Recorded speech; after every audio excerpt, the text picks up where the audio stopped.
આજે આપણે બનાવીશું એકદમ ટેસ્ટી અને શાકની પણ જરૂર ના પડે એવી સૂકી ચટણીની રેસીપી.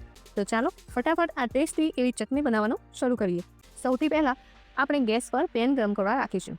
2 ચમચી જેટલું તેલ એડ કરી દઈશું. તેલ હલકું એવું ગરમ થાય એટલે આપણે તેમાં 3 થી 4 ચમચી જેટલા સિંગદાણા લેવાના છે. સિંગદાણા થોડા એવા સતળાઈ ગયા છે. આપણે તેમાં અડધી ચમચી જેટલી હિંગ ઉમેરી દઈશું. તો અહીં હિંગ અને સિંગદાણા સારી રીતે સતળાઈ ગયા છે. તો હવે આપણે આમાં એડ કરીશું 5 થી 6 નંગ સૂકા લાલ મરચાં. હવે મરચાંને પણ 1 થી 2 મિનિટ માટે સાતળી લઈશું. આ સાથે જ આપણે 1 મોટી ચમચી જેટલું જીરું અને સાથે 1 ચમચી જેટલા આખા દાણા એડ કરી દઈશું અને સારી રીતે મિક્સ કરી લઈશું. જીરાનો હલકો એવો કલર બદલાય એટલે આપણે તેમાં 1 થી 1.5 ચમચી જેટલા સફેદ તલ ઉમેરી દઈશું.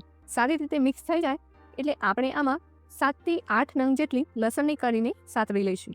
અહીં મસાલાને આપણે ધીમા ગેસ પર લગભગ 8 થી 10 મિનિટ માટે શેકી લેવાનો છે. તો આ સ્ટેજમાં આપણે ગેસની ફ્લેમ બંધ કરી દઈશું અને આપણે આમાં 2 ચમચી જેટલી ટોપરાની છીણ એડ કરી દઈશું અને ગરમ મસાલા સાથે છીણને સારી રીતે મિક્સ કરી લઈશું. હવે અહીંયા આપણે એ જ પેનમાં ધોઈને સમારેલી કોથમીર ઉમેરીશું.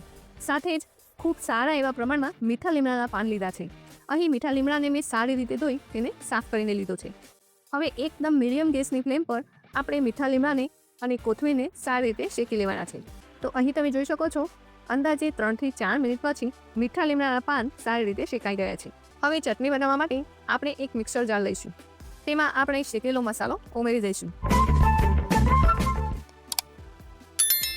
એની સાથે શેકેલા મીઠા લીમડાના પાન અને કોથમીર એડ કરી દઈશું. હવે આની અંદર આપણે એડ કરીશું સ્વાદ અનુસાર મીઠું, અડધી ચમચી જેટલો સંચળ પાવડર અને ખટાશ માટે સૂકવેલી કાચી કેરીના ટુકડા મારી પાસે હતા તો મેં તેનો આમચૂર પાવડરની જગ્યાએ ઉપયોગ કર્યો છે.